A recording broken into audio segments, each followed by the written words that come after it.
The school beauty's intestines were dying and needed a transplant. My childhood sweetheart kidnapped me, personally cut open my abdomen, and removed a section of my intestines. On the operating table, I heard him gently say to the school beauty, "With Alara's intestines, you'll get better soon. She loves me so much, she'd be willing to do anything for me."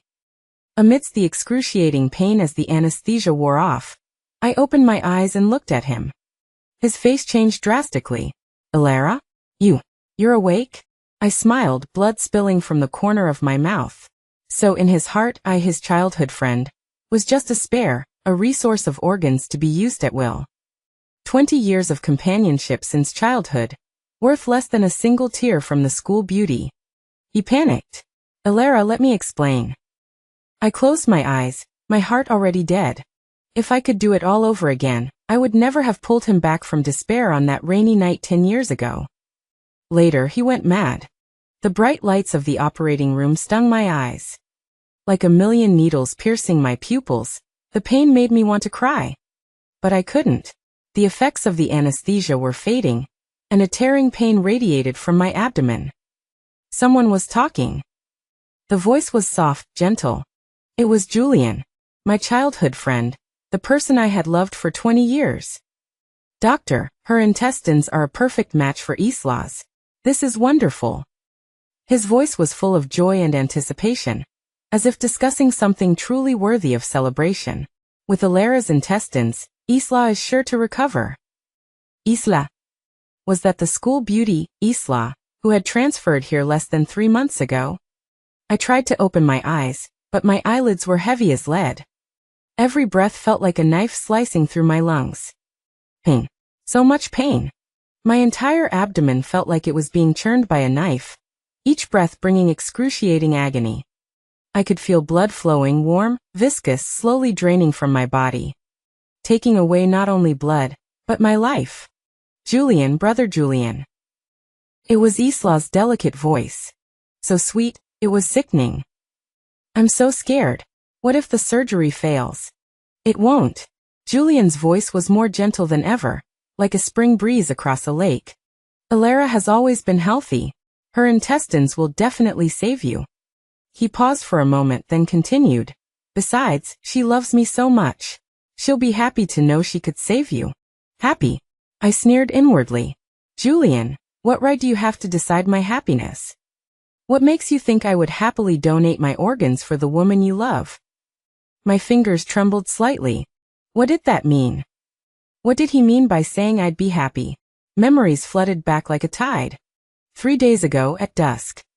The setting sun had stained the whole world blood red. Julian found me, his eyes bloodshot. "Alara, something happened to Isla.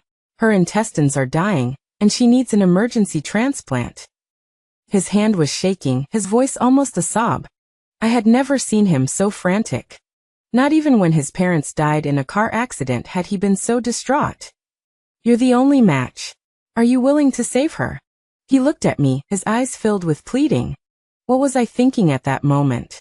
I was thinking that this was the first time Julian had ever begged me like this, the first time he had shown me such vulnerability. I was thinking, did this mean that I finally had some weight in his heart? I was thinking, if I agreed, would he be grateful to me? Would he care about me a little more? I thought this was him finally realizing my importance. I thought. I was wrong. "Julian, brother Julian, sister won't blame us, will she?" "Blame you?" I sneered inwardly. "Isla, that's a really interesting thing to say. You're the ones taking my organs, yet you're worried I'll blame you." "No, she won't," Julian said with certainty, with a kind of self-assured confidence. "She always does what I say." "Always does what I say?" Yes. For 20 years, I had always done what he said. If he said east, I wouldn't dare go west. If he wanted a star, I would try to pluck the moon. If he asked me to wait for him after school, I would wait even in the rain. If he asked me to copy his homework, I would stay up all night to do it.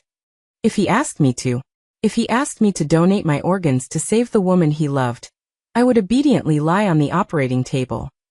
But I never knew that, in his heart, I was just an obedient organ donor. "Julian, brother Julian, sister won't blame us, will she?" The anesthesia had completely worn off. The pain came like a tide, each wave more violent than the last. I could feel the doctor's hands moving around in my abdomen. Cold instruments slicing through my internal organs. The sound of flesh being separated was clear and audible. I wanted to scream, but no sound came out. I wanted to struggle, but I couldn't move an inch. I could only lie there, consciously feeling my organs being taken away bit by bit. Finally, I opened my eyes. Ilara. Julian's face instantly turned ashen. As white as paper, frighteningly white. He practically lunged to the edge of the operating table, his hands braced against the edge, his knuckles white from the force. You're awake. How could the anesthesia? His voice was trembling. In his eyes flashed panic, shock, disbelief, and fear. Yes, fear. What was he afraid of? Afraid that I knew the truth. Afraid that I had heard what he had just said. I looked at his panicked state, wanting to laugh, but only blood spilled from the corner of my mouth. Warm with the taste of iron. 1 drop, 2 drops, 3 drops. The surgical gown was stained red around my neck. Julian. My voice was terribly hoarse, as if sandpaper had been rubbed against it. Every word felt like a knife cutting my throat. My intestines. How much did you take? That's what I wanted to know most right now. What exactly did they take from my body? His eyes darted away, not daring to look at me. Ilara, don't talk yet, I'll call the doctor. Answer me. I roared those 3 words with all my strength. The cost was enormous. The wound ruptured and blood instantly stained the surgical gown. I could feel a warm liquid gushing from my abdomen, soaking the operating table beneath me. Julian was frightened by my appearance. His face turned even paler, and his lips trembled. He took a step back, then a step forward, at a loss.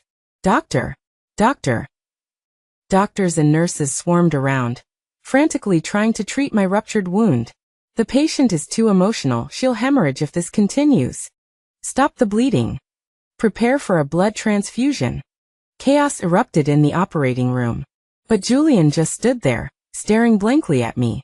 Finally, spurred on by the doctor's angry rebuke, he stammered, Just a small section. The doctor said it wouldn't have much of an impact on your life. A small section? I sneered inwardly.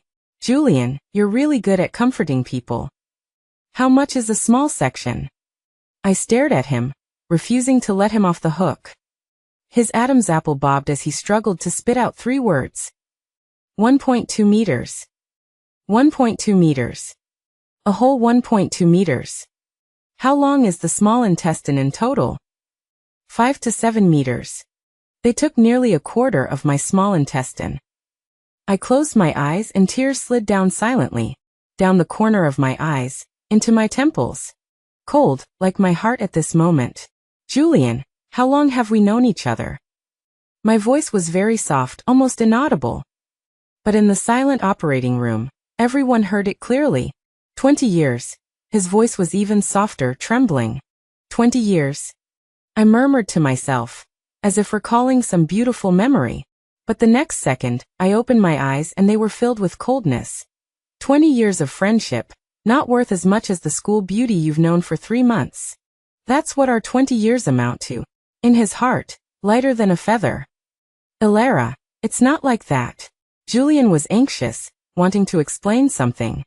He took a step forward, wanting to take my hand, but I dodged it. Isla, she's really going to die. And you. You're just missing a section of intestine, you'll be fine. Just. Those 2 words were like 2 knives, stabbing deeply into my heart. I laughed. I laughed until tears came out. I laughed until the wound ruptured again.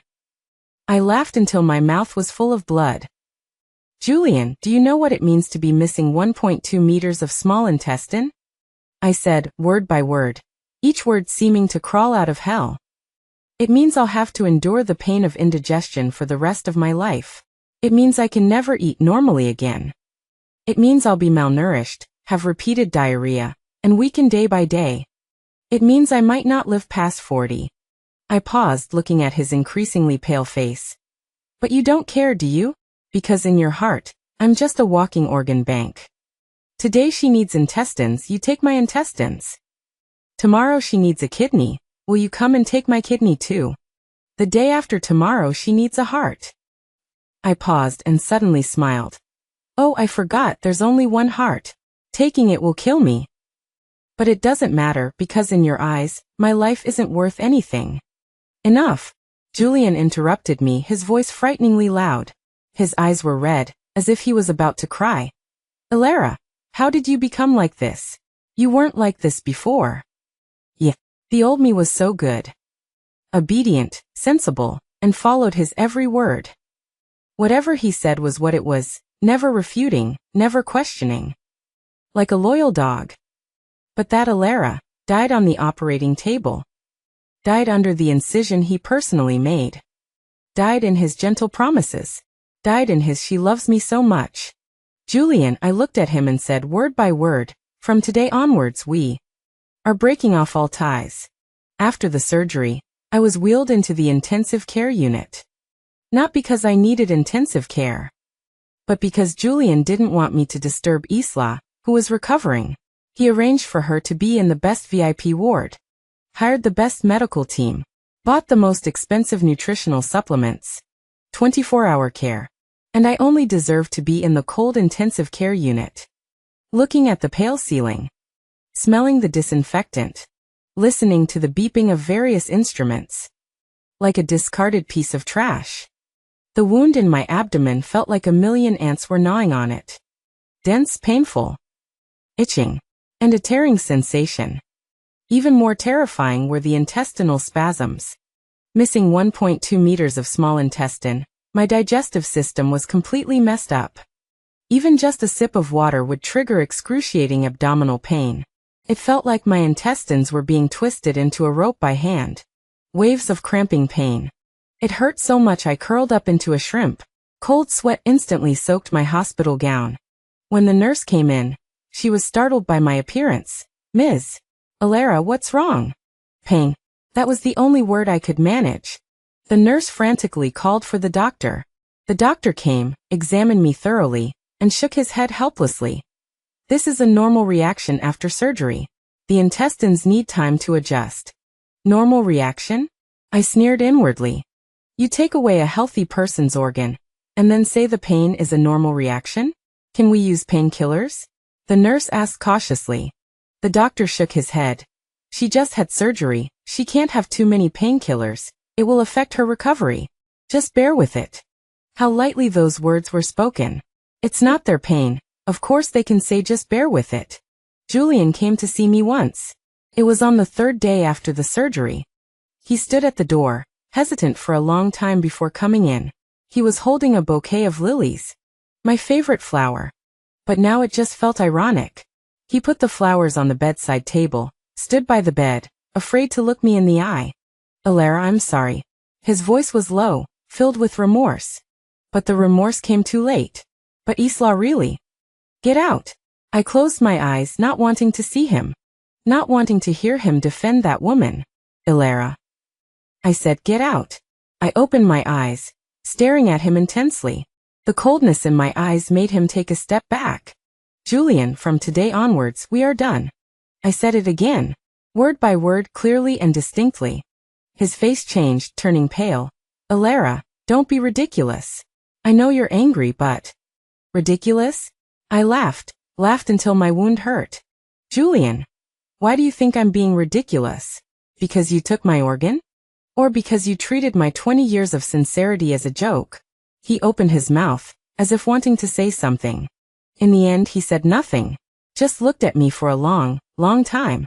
Then he turned and left. His back looked somewhat lonely. But so what? This was the path he chose himself. On the fourth day, Isla came to see me. To be precise, to show off.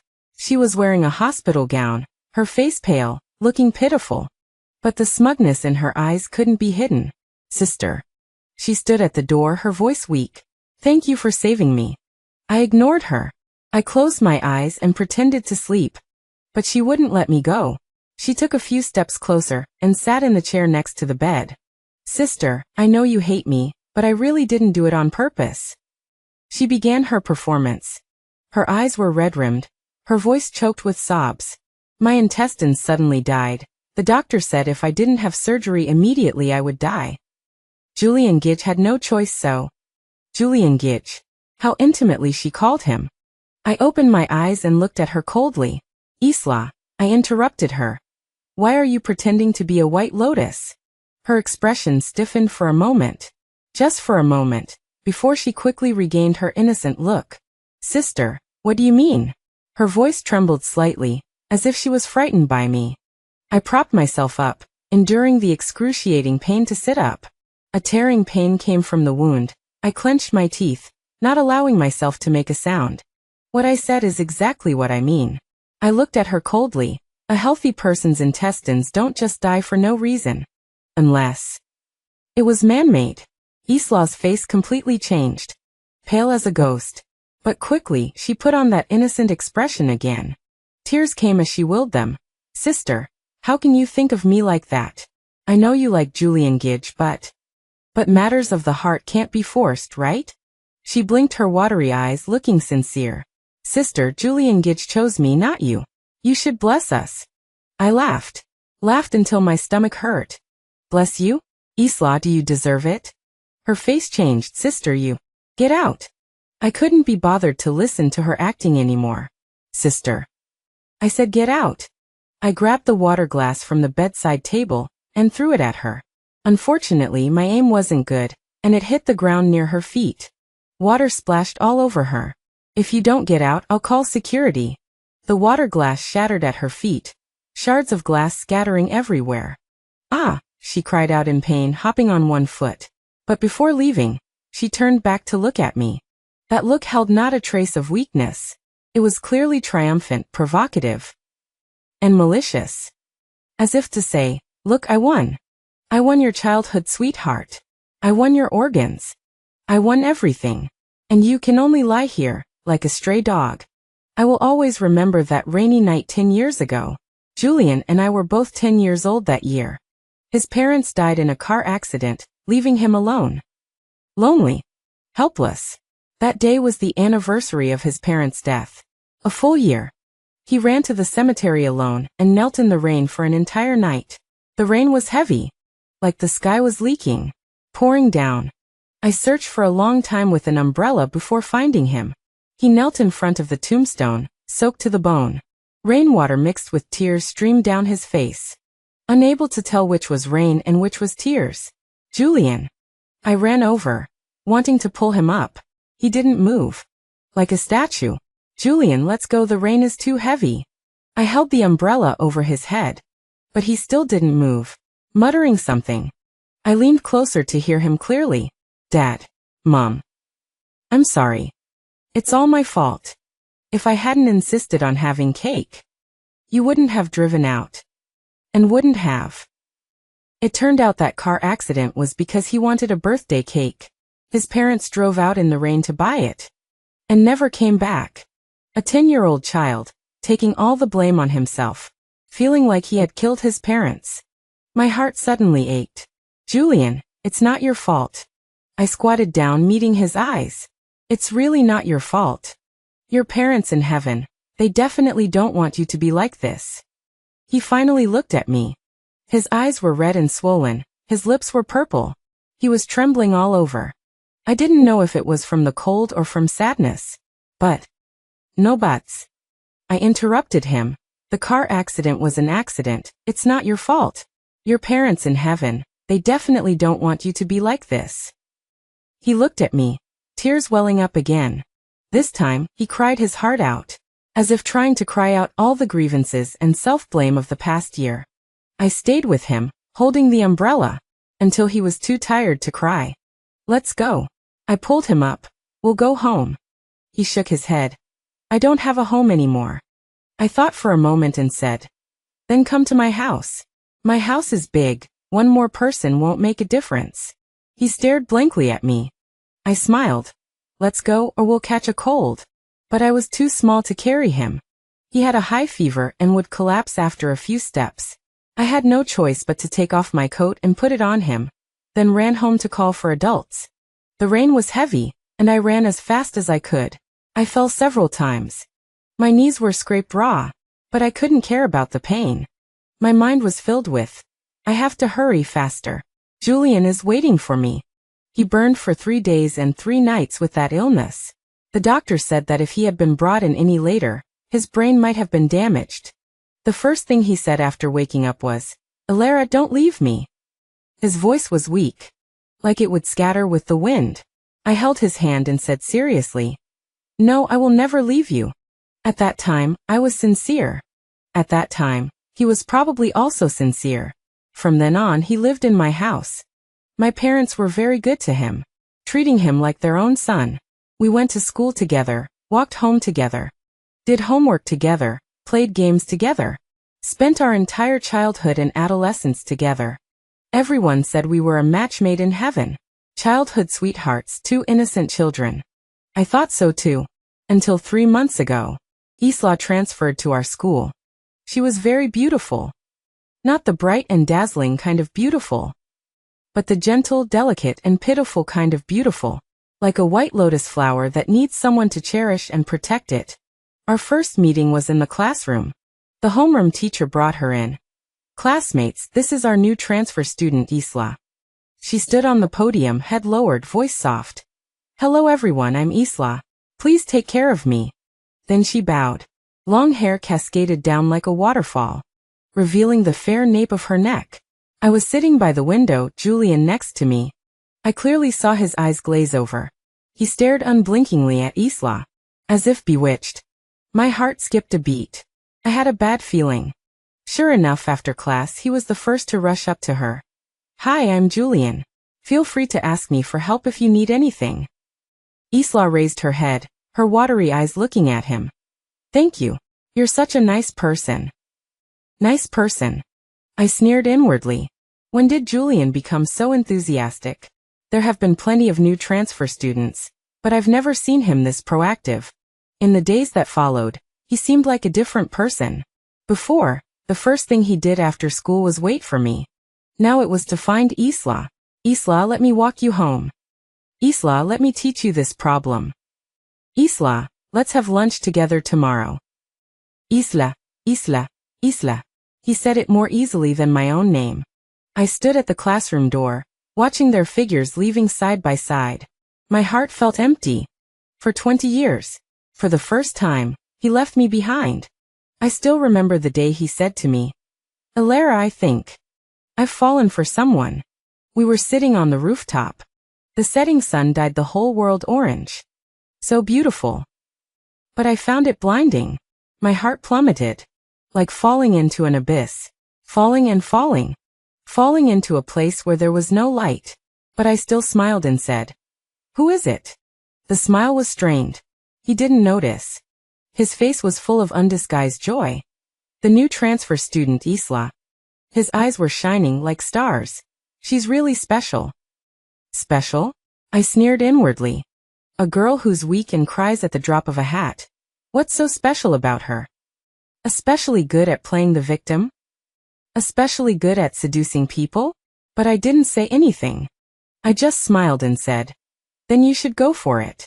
He looked at me and suddenly reached out to ruffle my hair. Alara, thank you. You're my best friend. Friend. So in his heart, I was just a friend. 20 years of companionship, no match for 3 months of novelty. I thought it was just a temporary infatuation. Like when he was obsessed with Transformers as a kid. He'd forget about it in a few days. I thought he'd eventually realize that I, who had been by his side for 20 years, was the most suitable person for him. But I was wrong. So wrong. His affection for Isla was far deeper than I imagined. So deep that he could, without hesitation, cut open my abdomen for her, take my organs, and then say with a clear conscience, You're just missing a section of your intestines. No one came to pick me up the day I was discharged.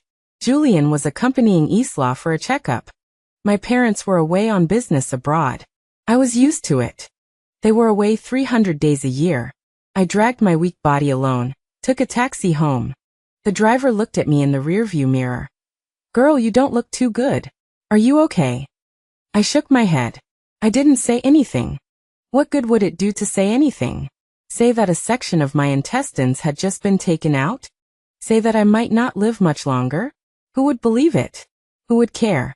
As soon as I entered, I saw the room full of suitcases. They were Julian's. He was standing in the living room, packing the last of his things. Hearing the door open, he turned around. His expression was complicated. "Elara, I'm moving out." I leaned against the doorframe, too weak to stand up straight. But I still tried to appear nonchalant. "Oh, just one word." He seemed surprised that I was so calm.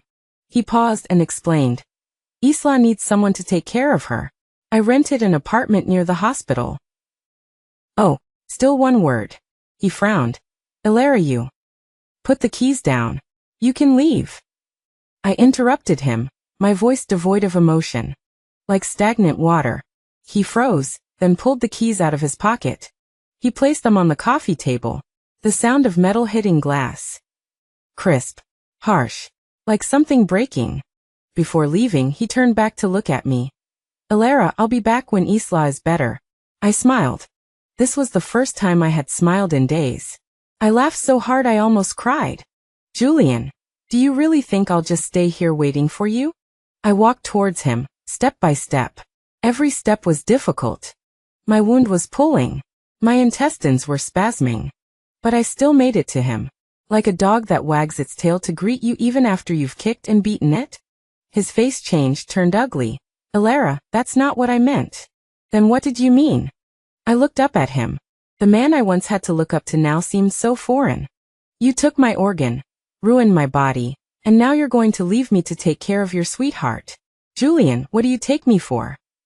A backup plan? A tool? Or a living container for harvesting organs whenever you need them?" He was speechless. He opened his mouth, but couldn't say anything. "Go." I turned and walked upstairs. Each step felt like treading on a knife's edge. My wound was pulling. My intestines were spasming. "Don't come back here again. This is no longer your home." The sound of the door closing came from behind. Very soft.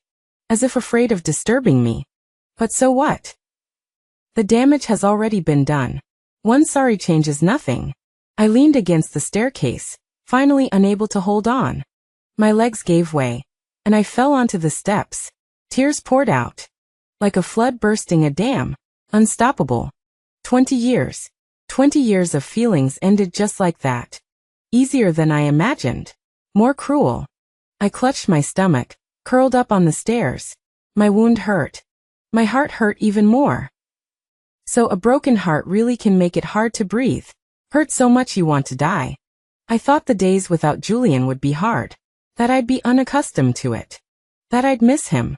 But in fact, what's harder to bear is this broken body.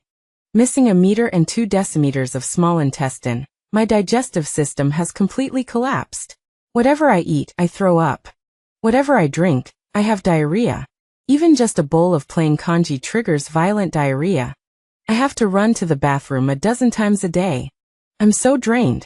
My legs are so weak. That in the end, I don't even have the strength to stand up. I'm getting thinner day by day. At a visible rate. In just 1 month, I lost 20 pounds. The clothes that used to fit me now hang loosely on my body, like a child wearing an adult's clothes. I'm afraid to look in the mirror, because the person in the mirror is too terrifying. Yellow skin and sunken cheeks. Deep eye sockets. Prominent cheekbones.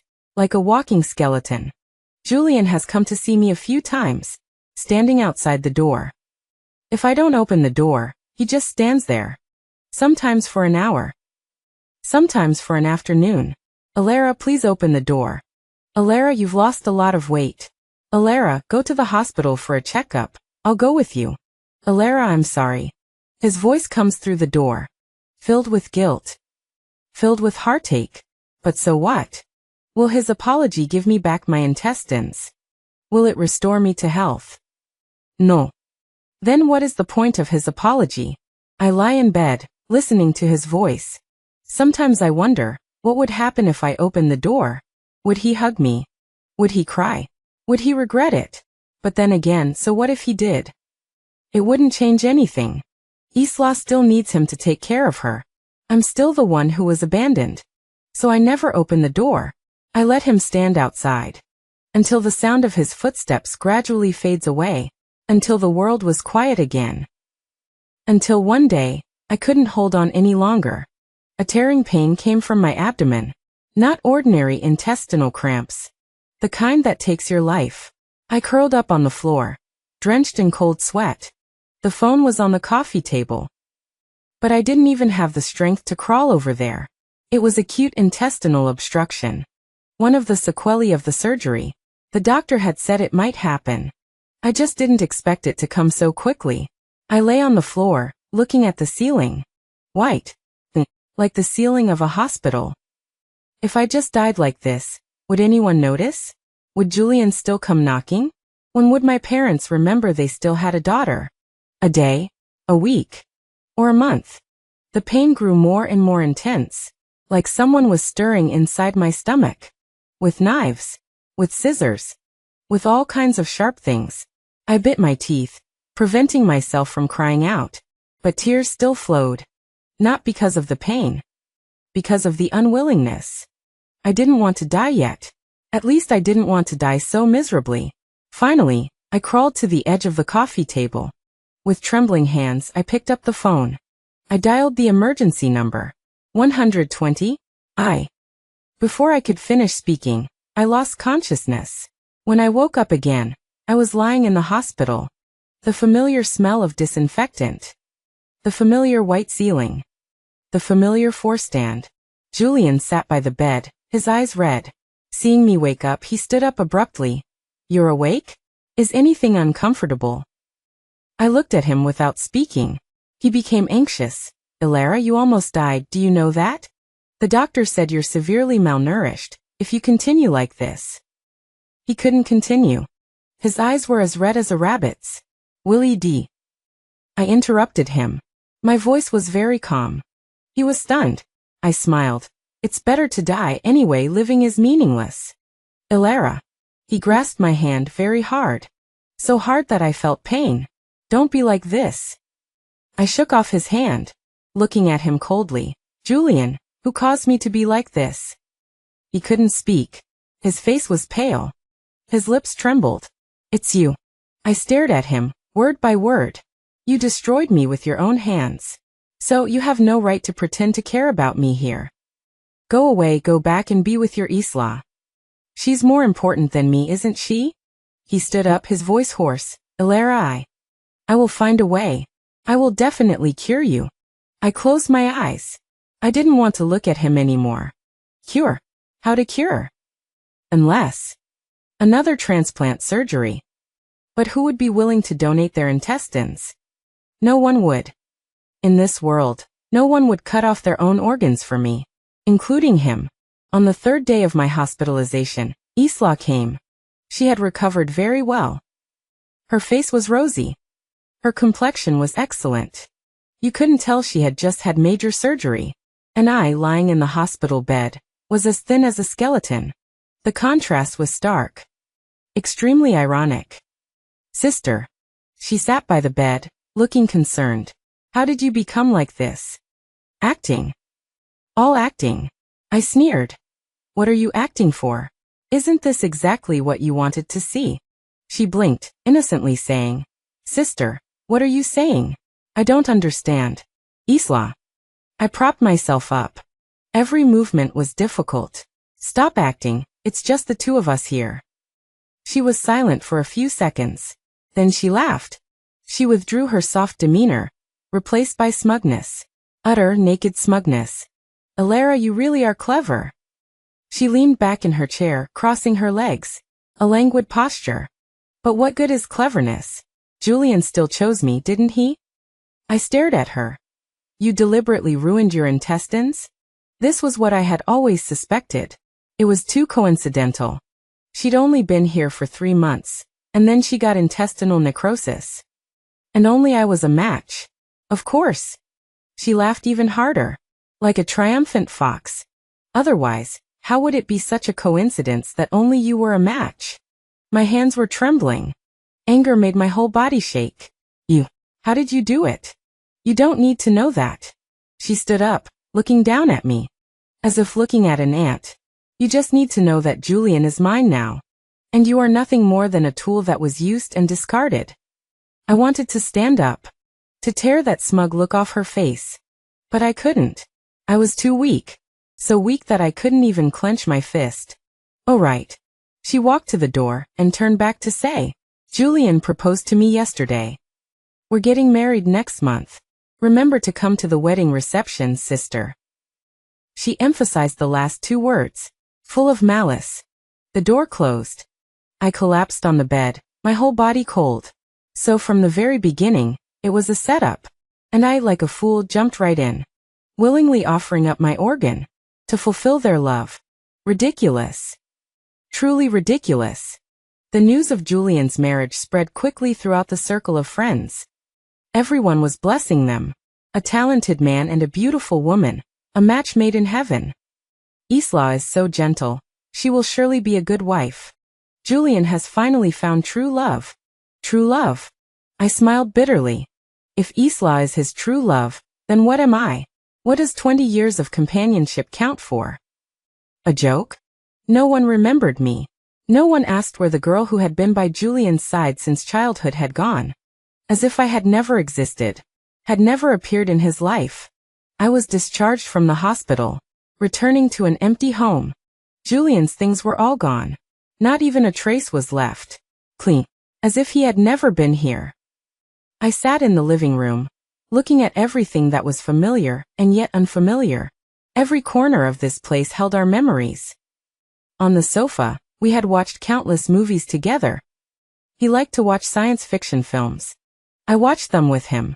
Even if I didn't understand, I pretended to be very interested. At the dining table, we had eaten countless meals together. I cooked, he washed the dishes. A perfect match. The flowers we had planted together on the balcony were still blooming. Clivia. He said that the flower language of Clivia was nobility, which suited me. I laughed at him for being cheesy at the time. Now that I think about it, it was all fake. But the person who watched movies, ate meals, and planted flowers with me will never come back. I walked to the balcony, looking at those flowers. They were blooming beautifully, bright and dazzling, full of vitality, just like my life used to be. I reached out and plucked them one by one, petals scattered all over the floor. Red, yellow, white. Just like my heart, shattered all over the floor. Never to be pieced back together again. My body was getting worse and worse. The doctor said that if I didn't have a second surgery as soon as possible to supplement a section of small intestine, I might not live for more than half a year. Half a year. Only half a year left. But the probability of finding a match was too low. Less than 1 in 1,000. And who would be willing to donate their intestines? It's not like donating a kidney. You have 2 kidneys, and you can still live if you donate one. The intestines are donated. You'll end up like me. Living is worse than death. Julian came again. This time, he opened the door directly with the spare key. I forgot he had a key. He was stunned when he saw the mess in the room. The petals hadn't been cleaned up yet. They were everywhere. Like a funeral. Ilara. His voice trembled slightly. I lay on the sofa, without the strength to even lift my head. These days I've lost even more weight. I only weigh 70 Jean. Skin and bones.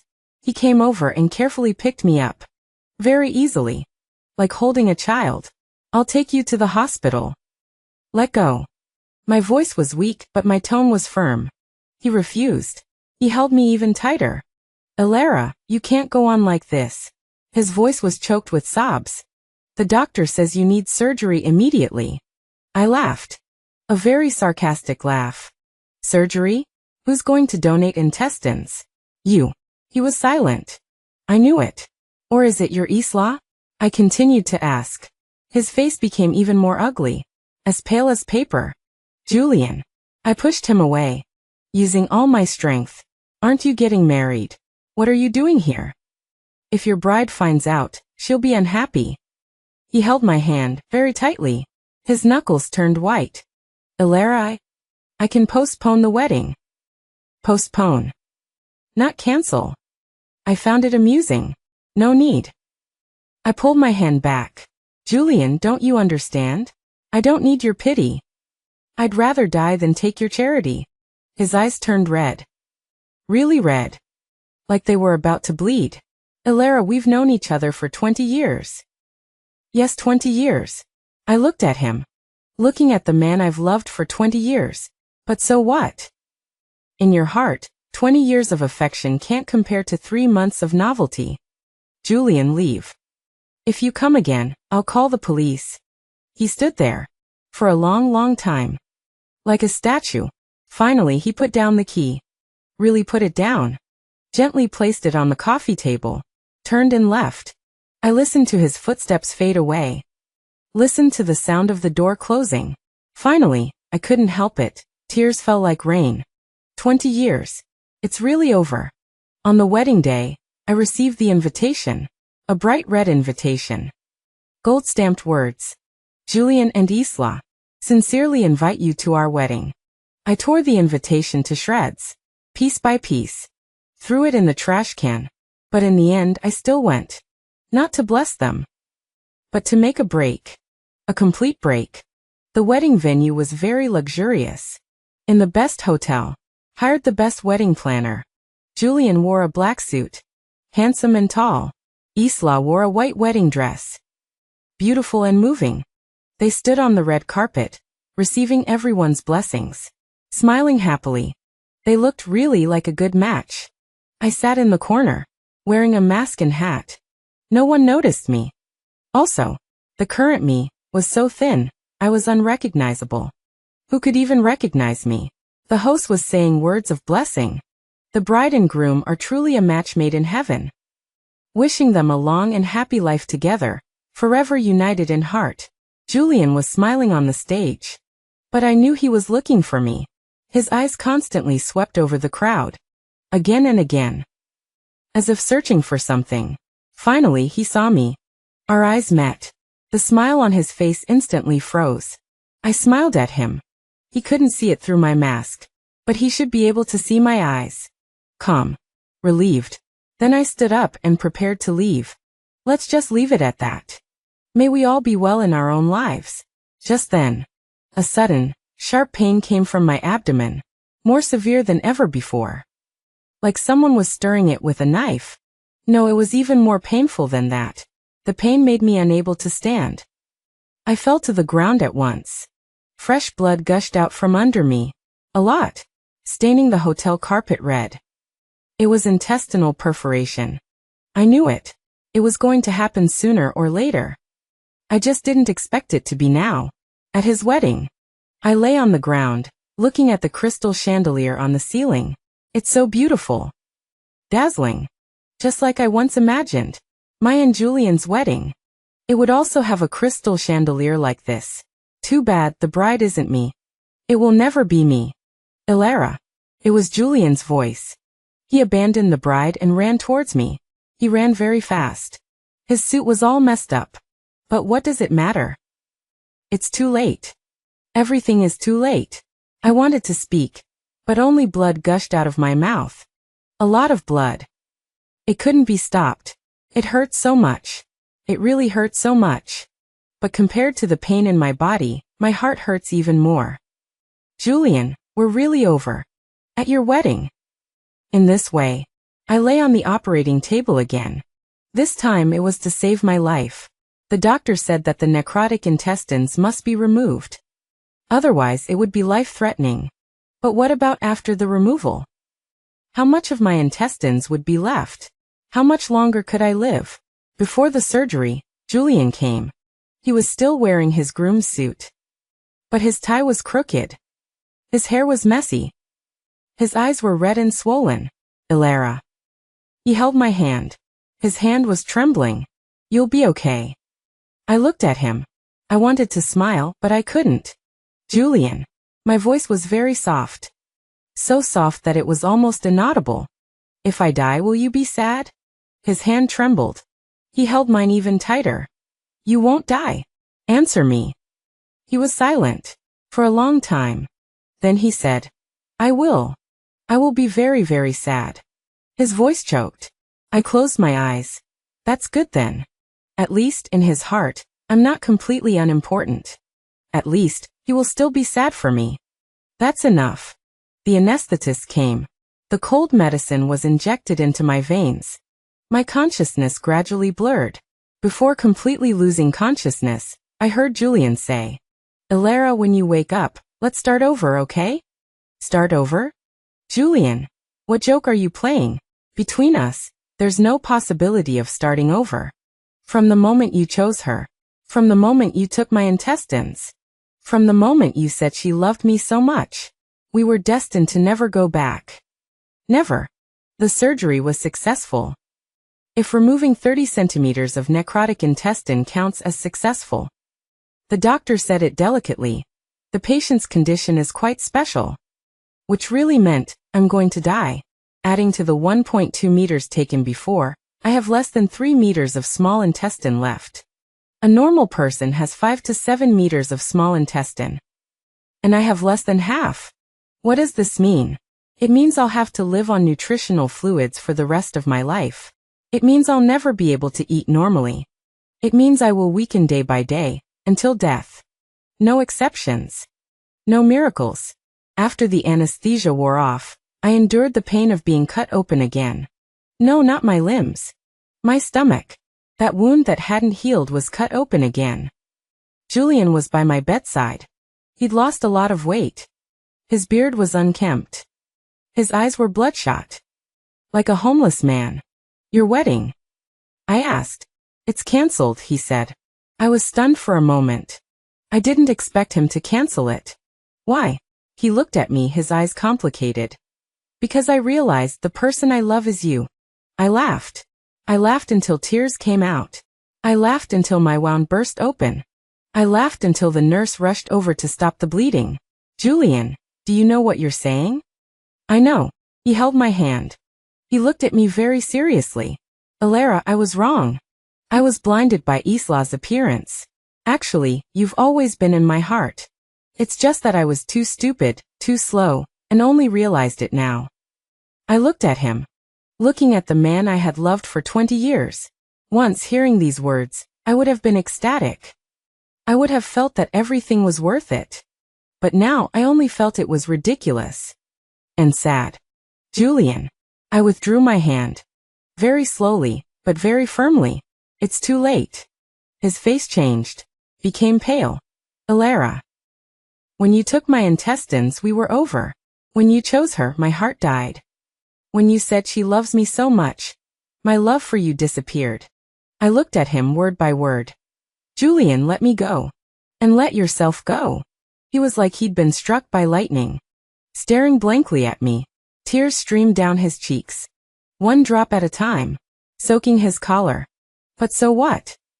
Tears can't change anything. Just like his regret can't bring back my health. Isla came. Wearing all black. Like she was attending a funeral. My funeral. Sister. She sat by the bed. A winner's smile on her face. I heard you're dying soon. I ignored her. Closing my eyes. She continued. It's a pity you're dying like this, so boring. Don't you want to know the truth? The truth. I opened my eyes. She smiled even more happily. I want to tell you a secret. Actually, my intestines weren't necrotic. I looked at her sharply. Sure enough. I knew it. I took a special medication that created the illusion of necrotic intestines. She said it like it was a trivial matter. Once I transplanted your intestines, I stopped taking the medication. So you see, I'm recovering so well. My hand was trembling. Not because of anger. Because of sadness. For Julian's stupidity. For my own naivety. You. Why did you do this? Why? She tilted her head, like an innocent child. Of course, to steal everything that's yours. Everything you have I want to take. Your childhood sweetheart, your health, your life. She leaned close to me, her voice like the hiss of a viper. Ilara, you've lost. Completely and utterly lost. I stared at her, watching her smug face.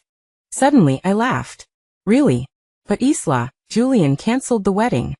He said he loves me. Her face changed. As fast as a face-changing opera. From smug to shocked. From shocked to angry. I continued. You went to so much trouble, all for the sake of marrying him, weren't you? Too bad you failed. You. She stood up, glaring at me viciously, like she wanted to eat me alive. Isla. I looked at her. You think you've won? No, you haven't won anything. Julian doesn't love you. All you got was a shell. A shell I used for 20 years. And for this shell, you exposed your true colors. Tell me, if Julian knew the truth, what would he do?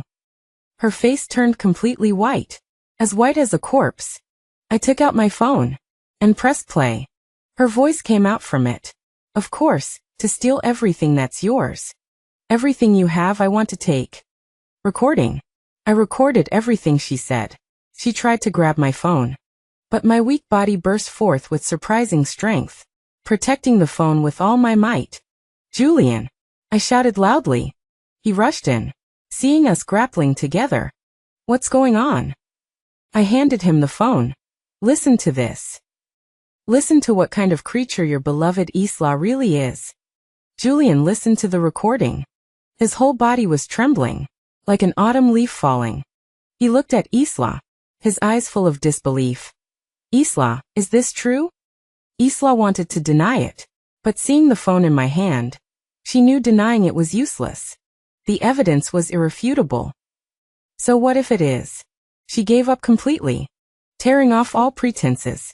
Julian, haven't you already fallen in love with me? Julian's face was pale. You lied to me. You've been lying to me all along. So what? Isla laughed, laughing madly. Didn't you still willingly fall for it? For me, you even took out her intestines. Julian, you're not a good person either. These words were like a knife, stabbing deeply into Julian's heart. He slumped into a chair, as if his soul had been emptied. Isla glanced at me, her eyes full of malice. Ilara, you think you've won? Look at the state you're in now. Half dead. So what if he loves you? You won't live much longer.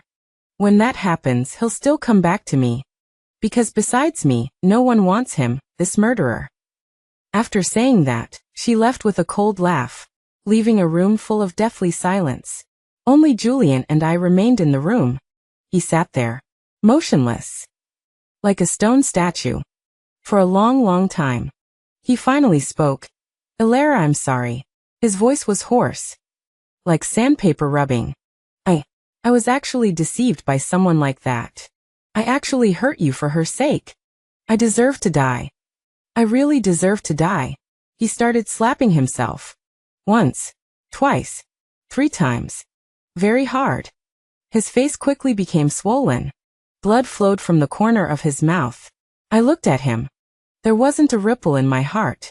No heartache. No satisfaction. Nothing at all. Only emptiness. Julian, does an apology even matter? His hand froze in midair. Can my intestines come back? Can my health be restored? No. Then, what meaning does your apology have, other than making yourself feel better? He looked up. His eyes were filled with pain. Ilara, tell me, what should I do? How can I make amends? Please tell me. I smiled. A very light smile. Make amends? Julian, there are some things in this world that can never be made up for. Like my intestines. Like our 20 years. Like my love for you. I looked at him. Go. Don't come here again in the future. Please. Julian didn't leave. He quit his job. He guarded the hospital every day. I ignored him, so he sat outside the door. I didn't eat, so he followed suit. I grew thinner and thinner, and so did he. The two of us were like we were in a competition, to see who would break down first. Even the nurse couldn't stand it anymore. Ms. Ilara, Mr. Jiang truly knows he was wrong.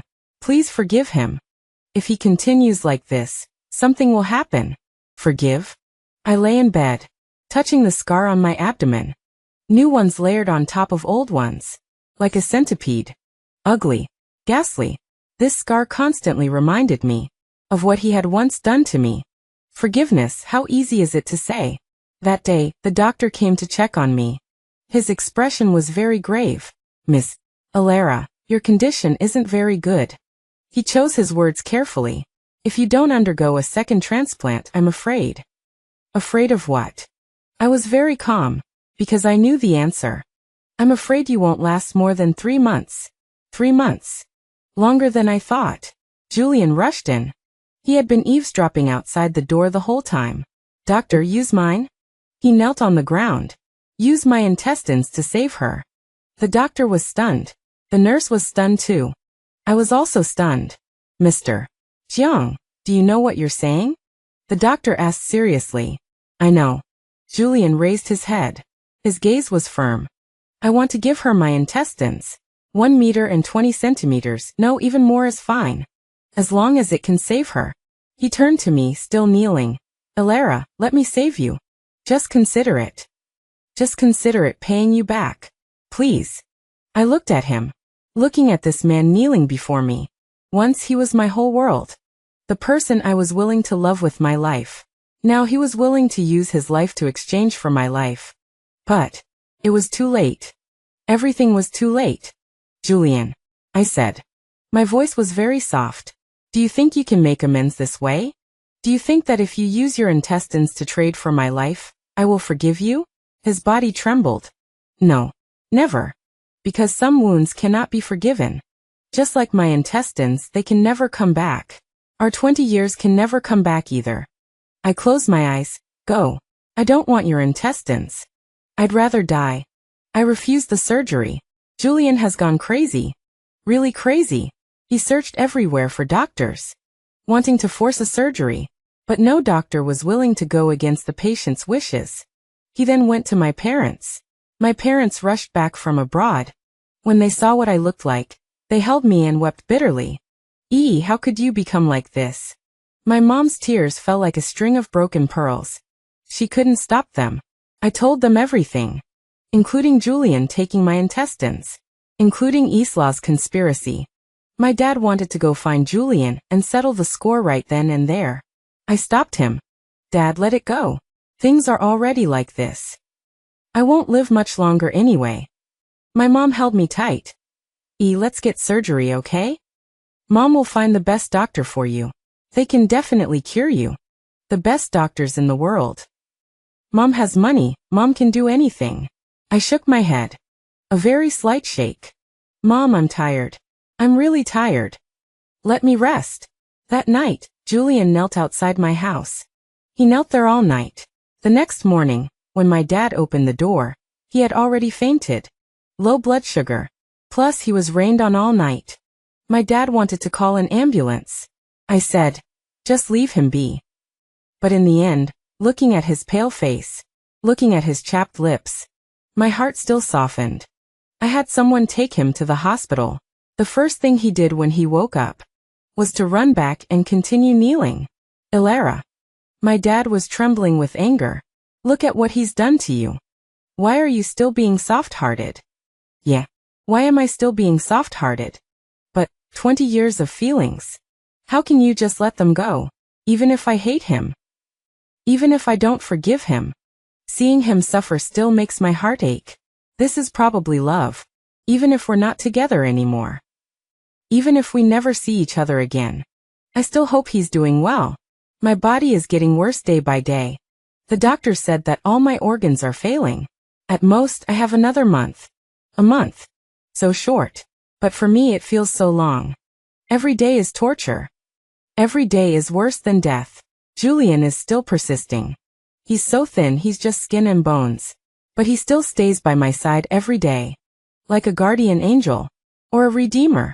This day he brought a document. Elara, this is an organ donation consent form. He placed the document in front of me. I've already signed it.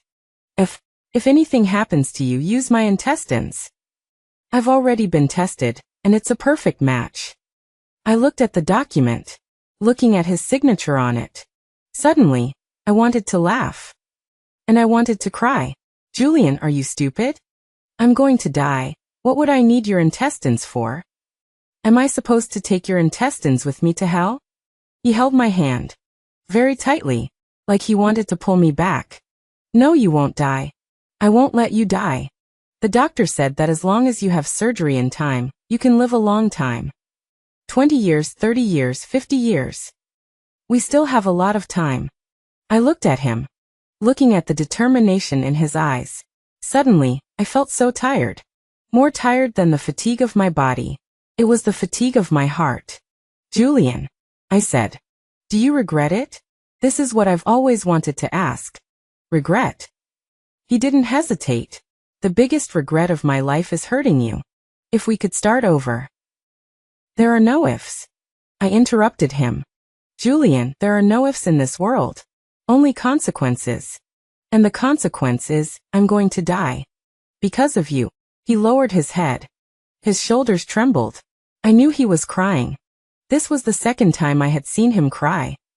The first time was when his parents died 10 years ago. Back then I held him, telling him I would never leave. Now I'm breaking my promise. I'm leaving. Leaving forever. And this time, no one can save me, including him. Isla was arrested. The charge was intentional injury. It turned out that Julian had been collecting evidence all along. Those special drugs. Those medical records. And the evidence that she had someone falsify the matching results. He found it all. She was sentenced to 10 years. Before she left, she came to see me. Wearing handcuffs. Looking disheveled. Ilara, you won, she said. Her eyes were full of unwillingness. I shook my head. No, we all lost. She paused for a moment. Then she laughed. A desolate laugh. Yeah, we all lost. I lost my freedom. You lost your life. Only Julian didn't lose anything. He can still find someone else. I looked at her. No, he lost the most. He lost the person he loved the most. And it's forever. Isla left. Carrying a belly full of hatred. I looked out the window. The sun was shining brightly. Spilling on the hospital bed. Warm. I suddenly felt very calm. Everything was over. The grudges, the love and hate, were all over. I should end it too. I quietly checked myself out of the hospital. Without telling anyone. Including my parents. Including Julian. I wanted to see the sea. When we were little, Julian said. When we grew up, he would take me to see the sea. To watch the sunrise and sunset. To watch the tides rise and fall. But we grew up. And we could never go back. I came to the beach alone. With great difficulty. I took a long car ride. Threw up several times. But I still came. The sea breeze was strong. Making it hard for me to stand. I sat on the beach. Watching the rough sea. It's so beautiful. More beautiful than I imagined. How wonderful it would be to see it with him. Unfortunately, there are no ifs. There never were. I took out my phone. And sent Julian one last message. Julian, I forgive you. This was a lie. I didn't forgive him. Never will. But I wanted him to feel a little better. To live well. This was true. I hope he lives well. To see all the beautiful scenery in this world for me. This was also true. Since I can't see it, then let him see it for me. Then I turned off my phone. And threw it into the sea. I stood up. And slowly walked towards the sea. The seawater was cold. Bone-chillingly cold. It slowly passed my ankles. Knees. Waist. Chest. I closed my eyes. Feeling the seawater enveloping me. So cold. But also so gentle. Like a mother's embrace. Mom said that when people die, they become stars in the sky. Then would I also become a star? If I would, I want to be the brightest one. Not to let Julian see. But to light the way home. Mom's home. Ilara. It was Julian's voice. So far away. Like it was coming from another world. He came. But it was too late. Everything was too late. The seawater had already passed over my head. I was sinking. Sinking deeper and deeper. Sinking to the bottom of the sea. Sinking into the darkness. In the last moment before losing consciousness. I saw him swimming desperately towards me. His eyes were filled with despair. Just like that rainy night 10 years ago. The way he knelt before his parents' graves. Julian, this time no one can save you. Just like no one could save me. I'm sorry. And goodbye. I didn't die. Julian saved me. But in order to save me, he was swept away by the waves. His whereabouts are unknown. The police searched for him for 3 days and 3 nights. They only found his jacket. The jacket I gave him. I saved up for a long time to buy it for his birthday last year. He said he really liked it. That he would wear it all the time. Now only this jacket is left. I hugged that jacket. And cried loudly for the first time. Like a child. Why? Why did you have to save me? Julian, you idiot. Didn't you say you would use your intestines to save me? You're gone. How can you save me? I cried my heart out. Crying until I was gasping for breath. Crying so much that the nurses didn't know how to comfort me. But it was useless. He would never answer me again. Never wait for me outside my door again. Never kneel and beg me for forgiveness again. Never again. Just like my intestines, they will never come back. I hate him. I hate him for taking my organs. I hate him for hurting me for others. I hate him for leaving me again now, but I hate myself even more. I hate myself for still being soft-hearted in the end. I hate myself for still loving him. If I hadn't gone to the beach, if I hadn't sent that message, if I had been a little more ruthless, wouldn't he have died? But there are no ifs. Never. A miracle happened. On the 7th day of Julian's disappearance, a fisherman found him on a small island. He was still alive. Although he was in a deep coma, he was still alive. I dragged my weak body to see him. He was lying in the ICU. His body was covered with tubes, a ventilator, a monitor, an infusion pump. Like a shell maintained by machines. The doctor said that his lungs were severely flooded. It was already a miracle that he survived. As for when he would wake up, no one knew. Maybe tomorrow. Maybe in a year. Maybe. Never. I sat beside his bed, separated by glass. Looking at him. Julian. I said. Wake up. Didn't you say you'd use your intestines to save me? Wake up. I'm waiting. But he had no reaction. The monitor beeped rhythmically, showing that he was still alive. That's all. I went to see him every day, talked to him, told him about when we were kids, told him about when we went to school together, told him about our promises, read to him, read his favorite science fiction novels, even though I didn't understand them, played his favorite music, those songs we used to listen to together. My body was getting worse and worse. His condition hadn't improved either. The doctor said he might never wake up, become a vegetable. I didn't believe it. He had never broken a promise to me. Except for choosing Isla that one time. Julian. I lay beside his bed. My voice was very soft. You said you would accompany me to see all the beautiful scenery in the world. You haven't done it yet. How can you just fall asleep like this? How can you? Tears dripped on his hand. 1 drop, 2 drops, 3 drops. His fingers seemed to move. Very slightly. Almost imperceptible. Was it my imagination? It must be. The doctor said he wouldn't react. But I still took his hand, holding it very gently. Julian, wake up, okay? I don't blame you anymore. I really don't blame you. As long as you wake up. I can't hold on anymore. The doctor said my organ failure has reached its final stage. At most 3 days left. 3 days. Only 3 days left. I came to Julian's ward one last time. He was still asleep. The ventilator rose and fell rhythmically. The monitor beeped. Everything was the same as before. Nothing had changed. I sat beside him, through the glass, gently touching his face. Of course I couldn't touch it, but I pretended I did. Julian. I said. I'm leaving. I'm really leaving this time. Going to a place very, very far away. Maybe. I'll never come back. I smiled. But tears flowed down. Thank you for saving me. Although. It's only a few more days. But at least, I can see you one more time. At least I know you're still alive. I took a deep breath. And continued. Julian, if there's an afterlife. I choked up. Couldn't say anymore. If there's an afterlife, will I still fall in love with you? I don't know.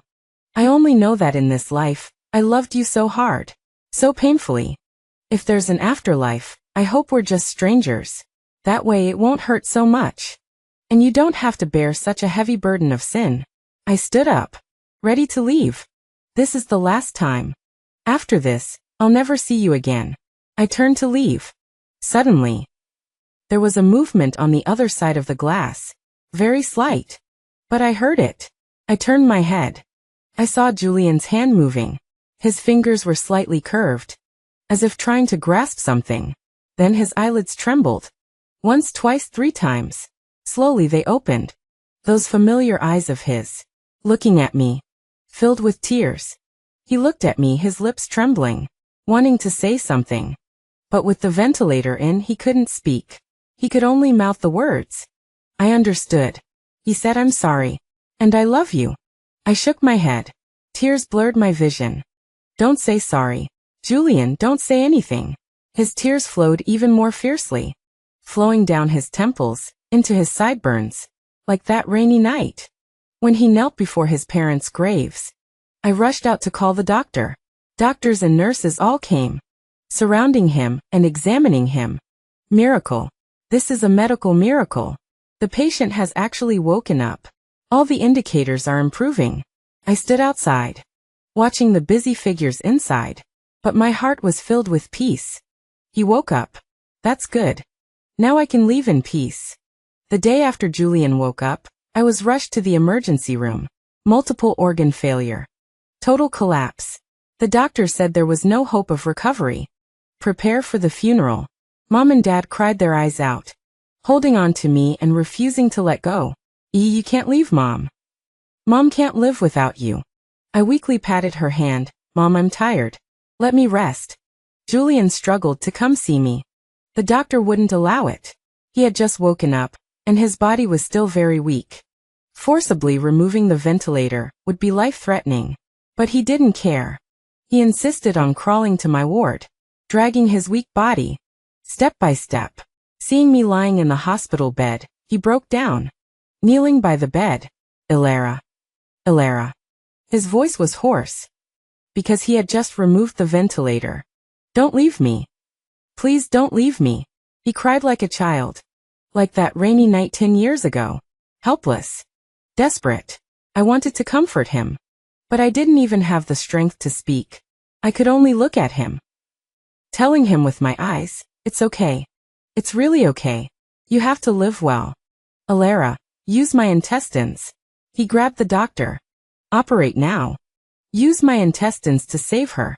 The doctor was embarrassed. "Mr. Jiang, your physical condition does not allow." "I don't care." He almost roared it out. "Save her. You must save her. Even if I die, I will save her." I shook my head, very slightly, but he saw it. "Ilara? Julian." I used my last strength. "No, I don't want your intestines. You must live well." He shook his head, shaking his head desperately. "No, we'll live together. Use my intestines, we'll live together." I smiled. I really smiled. If only earlier. If only he had been willing from the beginning. But there are no ifs. It's too late. My body can no longer withstand the surgery, even if the transplant succeeds. I won't survive. Promise me. I look at him. Live well. Find someone who truly loves you. Don't ever be deceived again. He cries even harder, shaking his head. "I don't want that. I only want you. Ilara, I love you. I've always loved you. Please don't leave me." I close my eyes. "Julian, your love came too late. Too late for me to have the strength to accept it. Too late. My heart is already dead. Too late. Beyond repair." The monitor's beeping grows fainter. I feel myself floating higher and higher, leaving this broken body. I see Mom and Dad crying. I see Julian's despair. I see the fragments of our 20 years together. That rainy night I saved him. This rainy night he saved me. An eye for an eye. We are even. So, we used to love each other so much. So one wrong choice can destroy everything. So some hurts can truly never be forgiven. So some people are destined to miss each other. Julian, in the next life, don't ever meet me again. Really, don't ever meet me again. It's better for you and for me. I'm tired. So tired. The moment my heartbeat stops, I hear Julian's heart-wrenching cry. "Ilara." Like a sharp blade, cutting through the sky. But I can't hear it anymore. I'm sorry. This time, I really have to break my promise. I said I would always be with you. But I can't do it. From the moment you chose her. I couldn't do it anymore. Julian, live well. This is my last wish. The last. The only one. Goodbye. My childhood sweetheart. My first love. My destined calamity. Julian's perspective. Ilara is gone. On that spring morning, she left me forever. She left peacefully, with even a slight smile on her lips. As if finally freed, and I from then on live in hell. Every day is torment. Every day is a punishment. I follow her last wish, to live well. But what does it mean to live well? Every day I open my eyes, I see only the empty ceiling. I think of her desperate look on the operating table. Every time I eat, I remember her suffering from indigestion. Every bite of food feels like eating shards of glass. Tearing my throat, tearing my stomach. A pain that goes right through my heart. Every night, she's in my dreams. Sometimes it's her as a child, smiling brightly, holding my hand saying, Julian, we will be together forever. Sometimes it's her on the operating table. Her mouth full of blood, looking at me saying, Julian, what do you take me for? Sometimes it's her in the end. Lying in the hospital bed, weakly saying, live well. Then I would wake up in terror, covered in cold sweat. My heart feels like it's being squeezed. The pain makes it hard to breathe. I went to her grave, chosen by the sea. She said she loved the sea. The photo on the tombstone was taken when she was 18. Smiling brightly. Her eyes are curved like two crescent moons. At that time, she hadn't been hurt by me. At that time, we were still the best of friends. The most intimate lovers. Ilara. I kneel in front of the grave. I've come to see you. Today is your birthday. Your favorite cherry blossoms are in bloom. Remember? You said that when the cherry blossoms bloom, you wanted me to take you to Japan to see them. But I broke my promise. Just like I broke my promise to protect you. The wind blows. Cherry blossom petals fall onto the tombstone. Pink petals, against the black marble. A beauty that breaks the heart. I take out a small box. Inside is a ring. The engagement ring I prepared a long time ago. I originally wanted to propose to her on her birthday. But Isla's appearance disrupted everything. Ilara, do you know? Actually, I've always loved you. It's just that I was too stupid, blinded by illusions. If I hadn't chosen her that day. If I hadn't been so selfish. If. But there are no ifs. Time won't rewind. The dead won't come back to life. The one I destroyed with my own hands was the person I loved most in this life.